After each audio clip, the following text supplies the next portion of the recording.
the November 3rd, 2025 Sellersburg Redevelopment Commission. Roll call, please. Doug Ryder here. Michael Richardson here. Terry Langford here. Noted that Todd Ants is not with us tonight. We will start off with confirmation of a quorum. We have proper public notice of the meeting, call to order, and now a consent of the meeting minutes. Have you all had a chance to look over the minutes of the meetings from last month?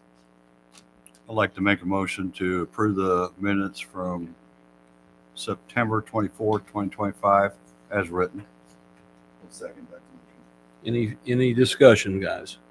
None? All in favor say aye. Aye. 4-0.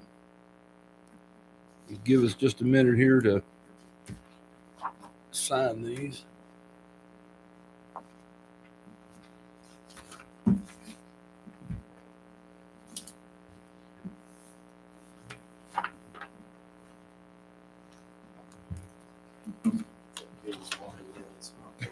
Oh, look at you, overachiever.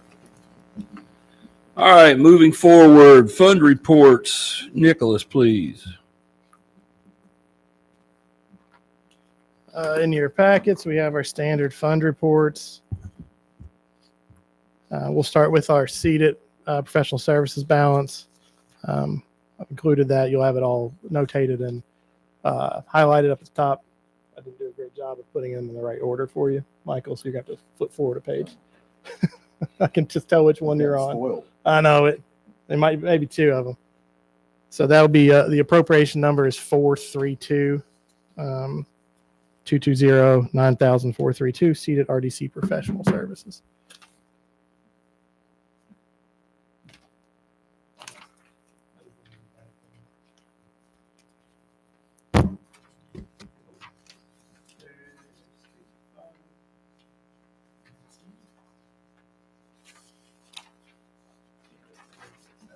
Operator, this person who put the packets together. So again, you'll see all the detail there related to our 432, which is our professional services and operations budget. If you look on the second page, in the lower right-hand corner highlighted, you'll see we maintain a current balance of $11,007.07 within that appropriation. It begins the year at 60,000, and we draw that down with various expenses throughout the year. Any questions on that one?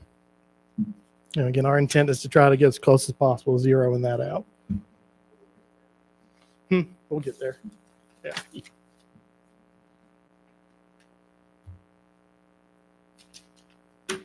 The next item is the seated TIF lawn care maintenance.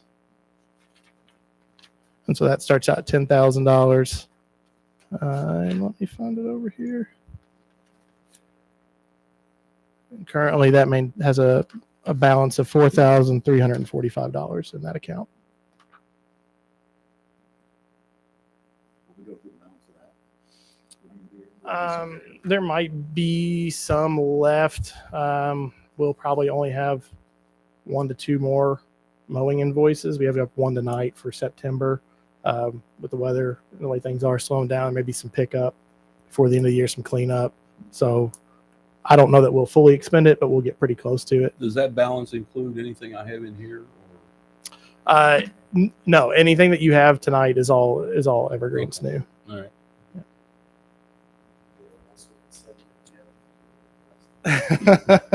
Well, that one's for us. So I think a large part of that too is some of the items that we had previously approved for lawn care have been paid out of our seated balance as well. So we can try to expend that down. And so some of that probably could be it's 6 one way, half a dozen the other. Yeah, I think the best thing to do would be to continue to leave that at 10,000 and maintain that balance because we've had things come up where we've had tree trimming that we weren't planning for, something like that. Is there any fall preparation out there as far as the lawn or that you're aware of? Any fertilizing or? We'll have maybe an application or two that's left. We do fertilizing throughout the year. That we have Lawn Cure that comes and handles that for us, and J&C does the mowing. Right. We'll be processing again, kind of those last October, November, at least through the end of the year. Right. So, All right. Thank you. Yep. I wouldn't expect a whole lot more coming out of that, but Right. yeah.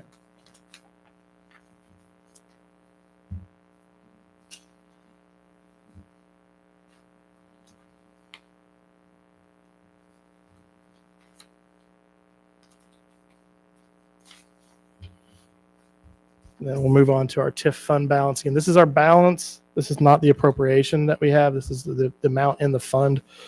So our TIF fund currently has a balance of 2 million. My eyes need to adjust. $2,014,253.07. I know the yellow is a lot easier for everybody to read. It's really difficult with the lamp on up here to see those numbers. Again, so that's our fund balance that we have available to spend for projects. That is not our appropriation. The appropriation being what we're authorized to spend this year. We'll have one more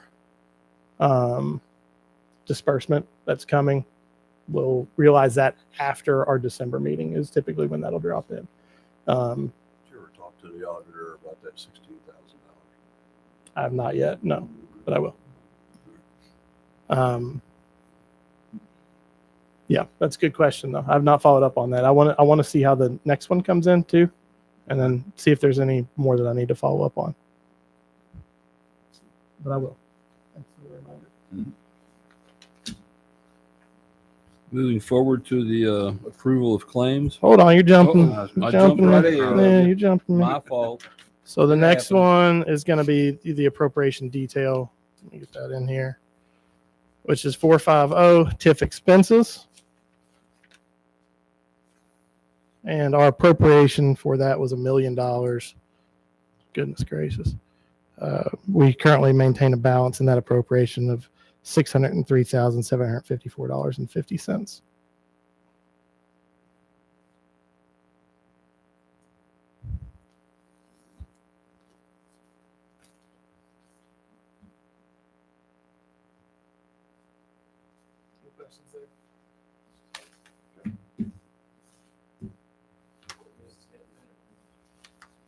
Yeah.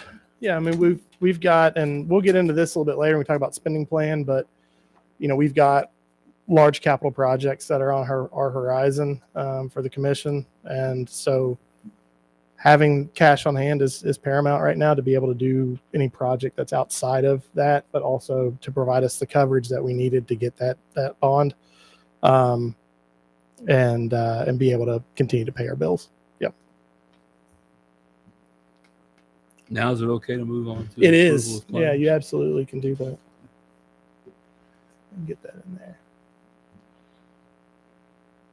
So I've got the claims register before everyone. There's one update that I made between when I sent this out and what you see today.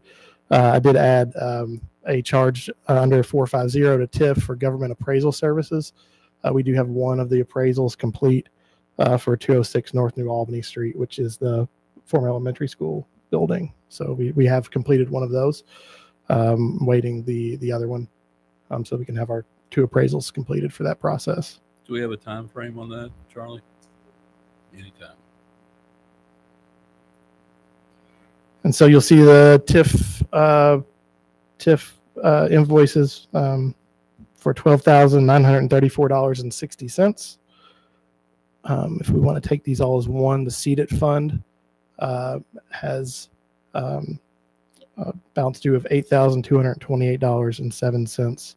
And then Terry, as we were discussing earlier, you'll see a J&C Lawn and Landscaping for $700 camp run mowing in September.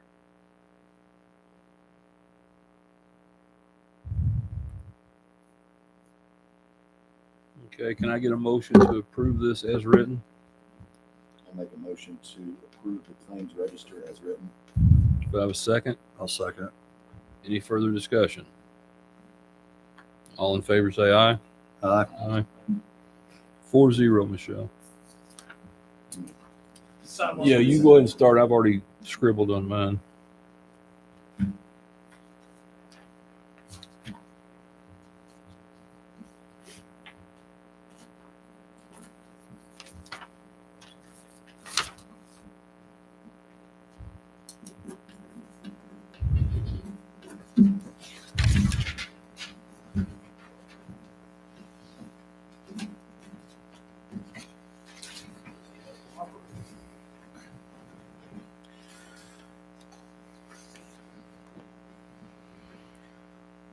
Moving forward, old business discussion of the Old Sellersburg School RFP. This is an item that this commission has discussed on and off for almost a year regarding its involvement in the potential disposition of the former school property. Again, this is not a property that this commission maintains ownership of. They don't have control of it at this time. There has been various discussions amongst town staff between myself and them regarding the issuance of or working on the issuance of an RFP. Obviously, we've approved a budget for appraisals, which are required as requirement for the RFP document. And there has been a request from Jake Elder, who's the town council attorney, for the commission to proceed in drafting the RFP document. That way we can get that into circulation, review, ensure that all the I's are dotted and T's are crossed with relation to the statute that's guiding that document, and be able to have this group review before it goes out. Again, we can't release it until we have this other appraisal done. My team at Wheatley Group would be responsible with taking first draft of it and bringing that back for comment or edits. Charlie, I don't know if there's anything else you want to add to it. I mean, again, Jake gave me a shout and directed us to if we would proceed and bring it up tonight and see if the commission would be ready to proceed. So I don't know whether or not I need a vote or any sort of consensus, but we've been the commission is being asked by Jake through me to proceed in the drafting of an RFP document.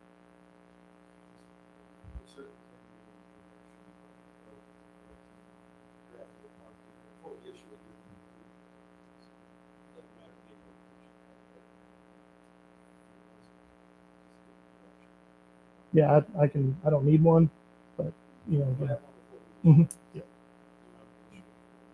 Correct.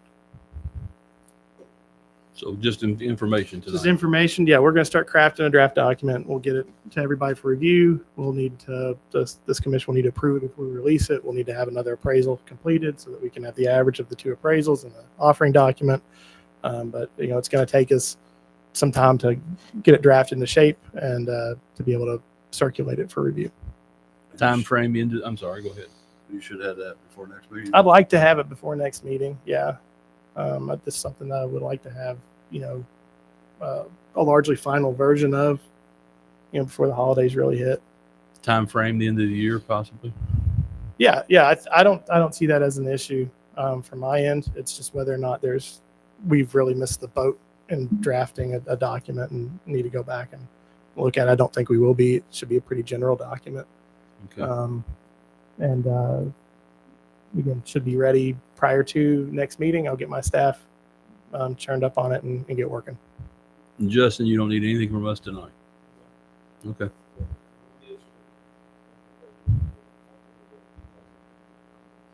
Okay.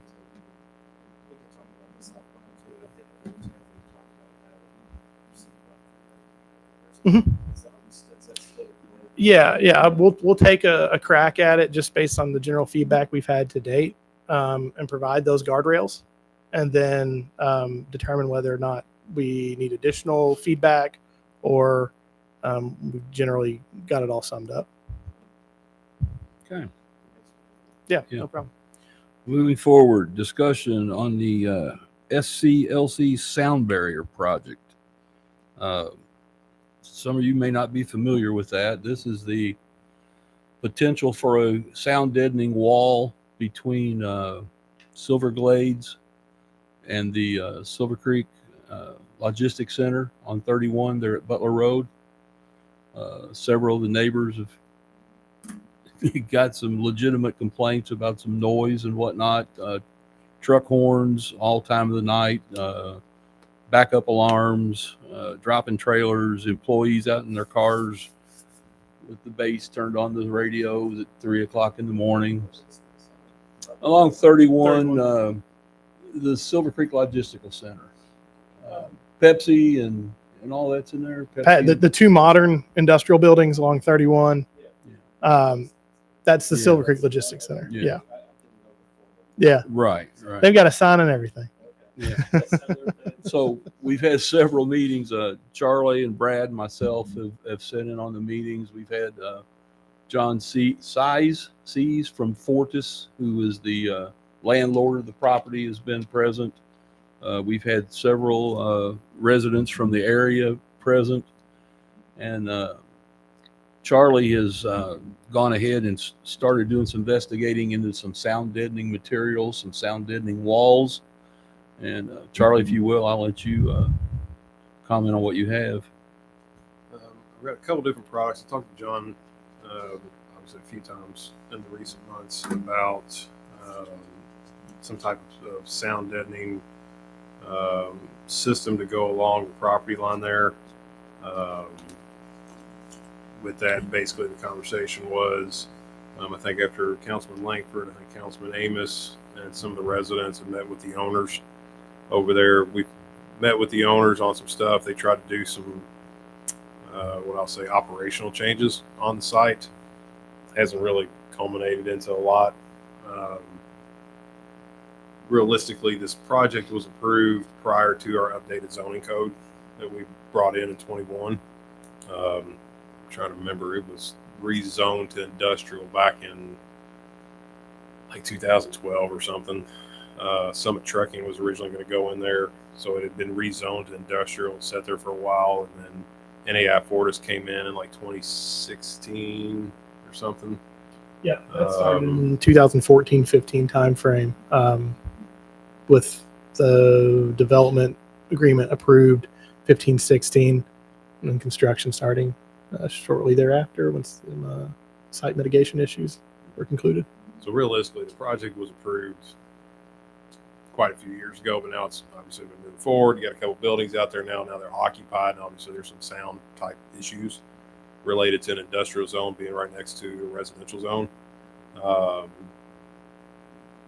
That really doesn't probably have the buffering that we would see if it was approved under today's zoning standards, is what it comes down to.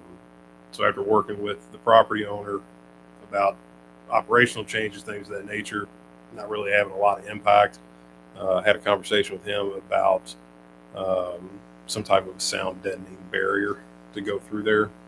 I guess the question from the Councilman Langford, to the redevelopment is working with them in some type of a developer agreement and working with them on basically getting some type of a sound barrier system constructed going down Butler Road as a TIF project. 1,800 feet long, is that correct? The total linear footage of the existing chain link is there is about 1,800. So there's a couple different options within that as far as some sound deadening materials that can go on existing fencing and some things of that nature that are kind of looking at. I've gotten some pricing off of one. Meeting with the rep this week. I've got another company that I've sent some information off to with some site plans and different stuff like that, and they're working through an analysis on what their product would look like on that. So I don't really have a full scope on what the products would be, but I think it's more of allowing Councilman Langford, myself, and or Nick to basically start working with the owners of NAI Fortis to come up with a solution for a potential participating project of RDC. I will say that we coexisted with that facility for a couple of years because there was no third shift operation. but the front building now is a Ford supplier, and they operate first, second, and third shifts, and that creates a lot of the noise that the residents are complaining about. Also, Nick and I have had a few conversations about our next project, if you will, for RDC. And I can tell you that my thoughts are RDC benefits from this building more so than the town. We get the TIF money from the town. So I'm not saying we have to spend the money on the wall, but if we're looking for a project, potentially this wall could be our next project. From my perspective, just from like the financial perspective, there are projects that are capital in nature that we certainly have. We've got bond funds for that. We have expenses that we have to account for. You have cash on hand to do projects, and that's all. Those are all acceptable to utilize bond funds, cash on hand to use TIF. The use of TIF for capital improvement is an acceptable use. The size of the projects are going to be limited in scope because of the scarcity of cash on hand. So you have to evaluate these sorts of projects as to, whether or not this is a priority over something else. You've got other competing priorities for them because, again, it's cash and it's limited, and cash is king, but you do have a budget to be able to take on, a capital project or two outside of bonding for it with cash on hand that could be achieved. The one couple things too that we've got to, as a commission, that you've got to look at is when the commission has participated in some of these development agreement sorts of processes, and Justin can probably speak more of this than I can. They have been public realm in nature, in that they're publicly accessible ways, whether it be through parking areas or actual public roadways where we've come in and contributed to them. There's a piece of that with regards to public improvements versus private improvements and how we participate. So that's something that we'd have to think through, just from a statutory perspective as well. I don't know if you want to add any more to that.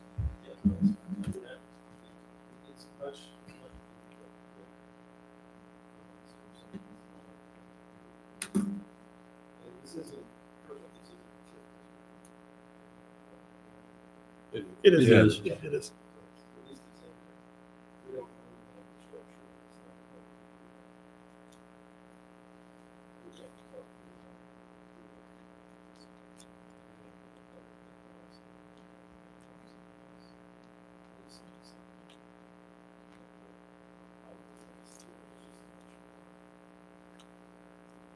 When the commission participated in the turn lane to serve the property that was from US 31, that was actually, the commission actually bid that project out.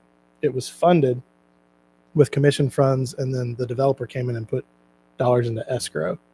And so we contributed our $250,000 from the commission's perspective. And then once it went above that number, they had to contribute escrow that we were able to draw on from that. So that's how we did that piece. The signal light for the Wawa area was, again, it was a public realm, public way. The parking lot area was publicly accessible. And so we have to be careful from a commission's perspective to be able to, yeah.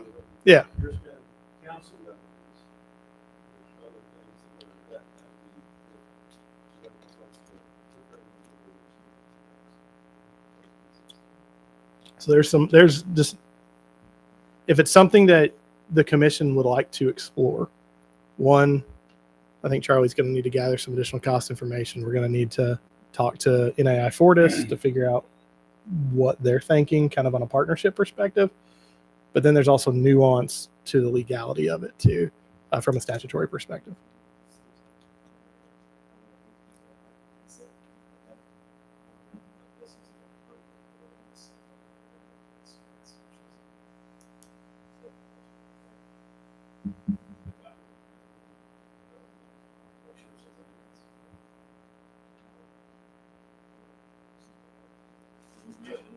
I thought the sound buffer would be considered I think if we were to come in and put it in on our side of the street, and we owned it, yeah, it gets a little more complicated when and nuanced when it's on their side of the fence. They're putting it in, and we're writing a check.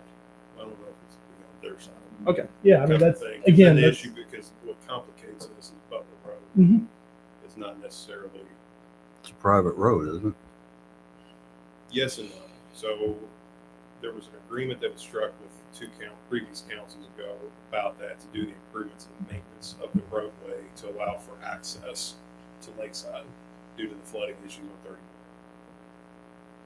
So we maintain the road and can improve the road, but I don't know if it's dedicated. That's going to be a Jake conversation, because none of us were around when all that was struck, because it came down to the flooding entry and having no access to the entry of Lakeside Silverwood subdivision. Butler Road was basically improved with a gate that was added, that is our gate at the end of Silver Lake Trail at the intersection of Butler, that myself and police chief and streets and police officers managed the opening and closing of the gate when we have flooding issues, to allow for public use of Butler Roadway. But all that was within the agreement, whatever that was struck back in 2016 or 17 was, I said, before our time. I have to go back and look at it. The only reason I But say then it. there was easement that was granted from NAI Fortis along that roadway. Okay. Within that, for utility and other things that would be public domain. Yeah, that's the only reason I was saying that, because didn't matter which side you built it on. It's either the private road or Fortis. With You the know what I'm easement, saying? It's both With private. the general easement that's along the roadway. This, First question is fairly messy. You may not like how restricted what you have to use. That's probably the third step. We want to try to do it forward. We want to make sure that it's a I got one question before we even go into that, because if I remember right, way back when they built it, there was a berm put there, or supposed to be a berm put there. No, so the way that the topography falls, there is a steep slope on the west side of the property, and then it gets progressively less and less until you get closer to 31. Basically, it's non-existent. Right. There are some plantings over there. But I thought that was the agreement that went through. So To my knowledge, of everything that was in the agreement. I think they comply with what the development plan stated. okay. I didn't know Yeah, I if think we went that's. forward with it, if we could get some help from them. I think that You know would what I'm be. saying? Actually, So that that was was- the so conversation. plantings was Get some looked at, participation from Fortis. But the impact of the decibel noise levels on the sound study that the council had conducted, basically, it would have much impact. What's that?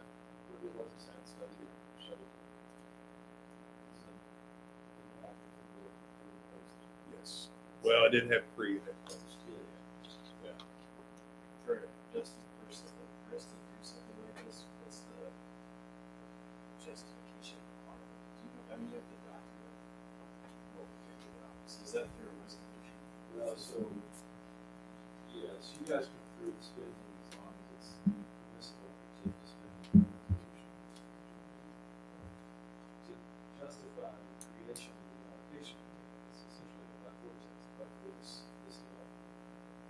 That's already done, you create the allocation. So, but there's restricted ways to spend if within those allocations. Yeah, you can transfer some, in cases to a school, we talked about that, division, there's some, but there's not, operating maintenance, that's not. In other words, we could do a project for local public improvements, that would be benefiting that area, but they're not, that wouldn't kind of fall into that.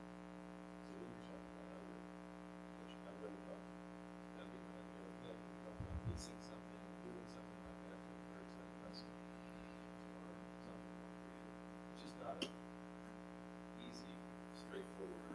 it's tough with TIF funds in particular to be able to write a check and say, here, take this money and do this thing. Yeah, we can't just do a check. Yep.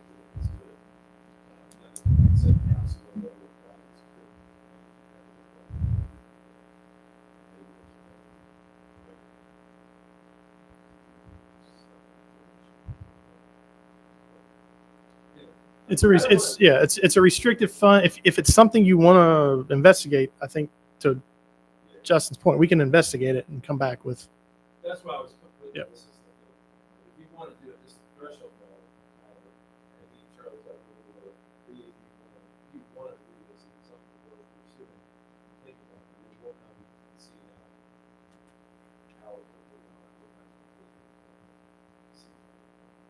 So can I just ask for a general consensus to do some further investigation into this and see if everybody's in favor of that?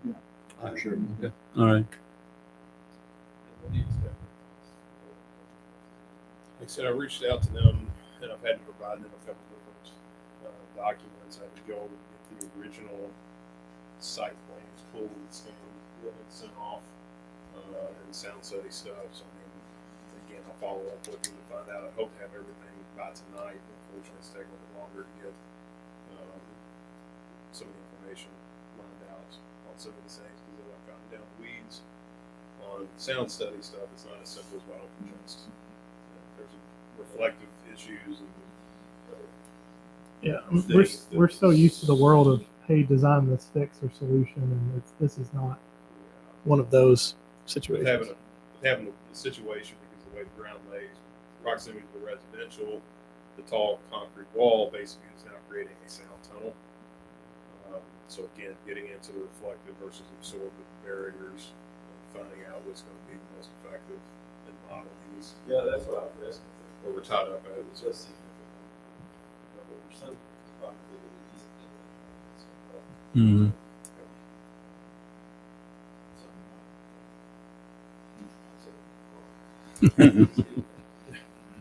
Okay. Everybody here So- satisfied? Yeah. Like I said, the companies that we had the sound study done by originally was came recommended from NDOT. Originally, I did reach out to NDOT contractors for sound deadening, that scope of things. It was excessively expensive to $1.5 million plus. That's the big sound deadening walls that you see down the interstate. Obviously, that would be the high end threshold. Again, there are multiple types of options in between there that we're going through. And again, I think I've got two good options here that kind of solve the issue, which are two different styles of sound deadening materials. So, trying to figure out what works. Okay. You ready to move forward? Sure. Let's go to the draft redevelopment spending plan. So the spending plan is a statutory requirement that the commission has to submit every year to DLGF. Last year, in 2024, we submitted our first one for 2025. We stayed generally within those bounds. If there's any large scale changes, there's a process to amend it and upload a new version of it. This is again due December 1. So we put the spending plan together with anticipated maximum amounts.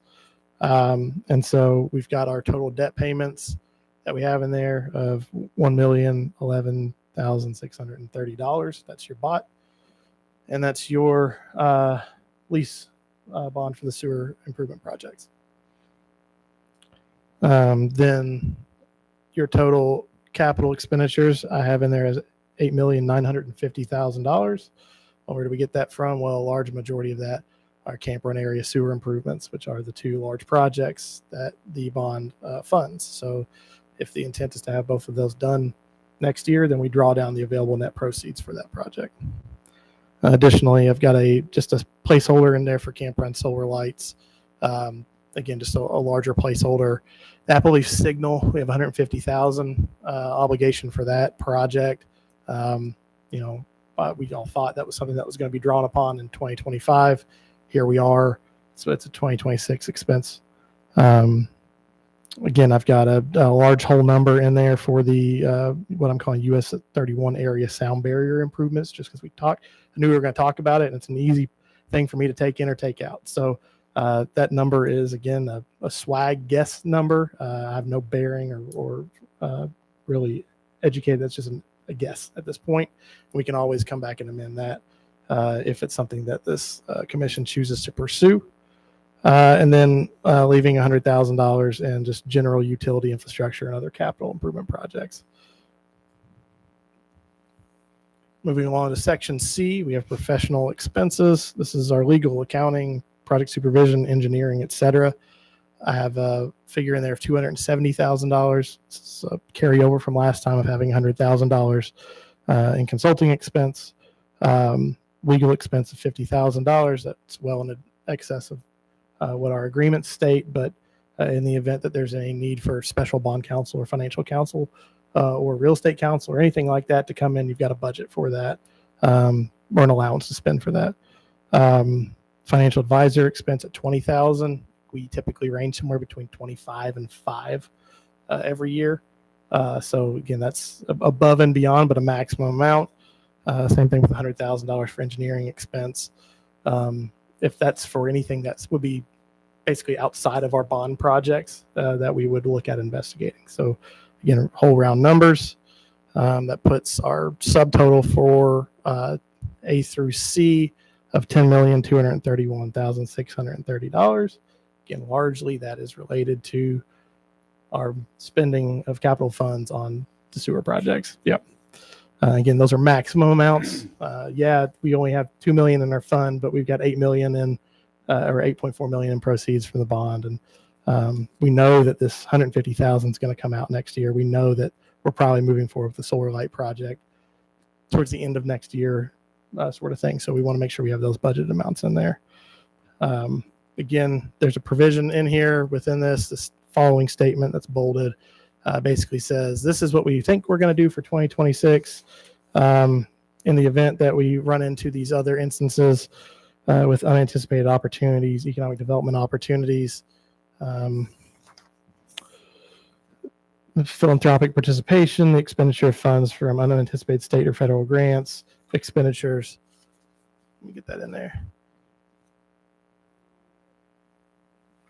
So those items are all in there as things that say, hey, we didn't know about this. We couldn't predict this. We can go in and amend it. Any discussion on this, guys? So Like yesterday, we was doing. I know, right? I know. So if you all, again, if this looks good to you, I would ask that you all approve it for submission to the clerk treasurer's office for upload to DLGF. Then I'll get a final copy to them. Do I have a motion to approve the spending plan for 2026 for the Sellersburg Redevelopment Commission? I'll make that motion. I have a motion by Doug, Second. second by Michael. Any further discussion? All in favor? Aye. Aye. 4-0. Thank you. And you'll come up with a hard copy later to sign? Yep. All right. Moving forward, project updates. The Wheatley Group. I don't have any additional updates for projects we're working on at this time. However, I can be Josh Darby tonight and give his general update for. So you're going for to give us JTL. the JTL update? That's as what well? That's what I'm going to do. Okay. Thanks, Nick. You're welcome. Versatile. I can be many things. So camp run lighting, as you know, we talked about that earlier. Josh's report is that we are still awaiting NDOT review and approval on the draft environmental documents. You saw some expenditures that were approved on the claims register that was related to the environmental docs and the progress that they're making on that. And then the Ivy Tech Interceptor construction, the contractor intends to start construction the week of November 17th. So we've been waiting on that one. That's project one of our sewer improvement project. So that's the Ivy Tech component, the interceptor over there. November 17th? November 17th. Yeah. And so that's taken getting easement acquisition and then getting funding.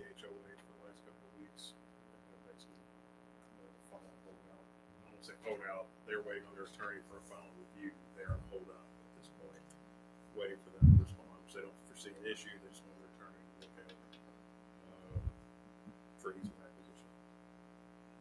Yeah, I sat in on their HOA last week. They're aware that they are the holding factor on getting this project started. So, anything else from JTL? Nothing. Town manager. Yeah, we heard it. Justin, do you have anything tonight? Brad Amos. Michelle? Michael? Nothing for me. Doug? Nope. Pat? Wow. All right. Our next meeting will be December 1st of 2025. That would be the final meeting unless we end up doing some kind of special meeting. I'll entertain a motion to adjourn. Make it- Entertain a motion to adjourn. I'll make that motion. I'll second. Do a first by Doug, a second by Michael. All in favor, say aye. Aye. 4-0 adjourned at 6:42 p.m.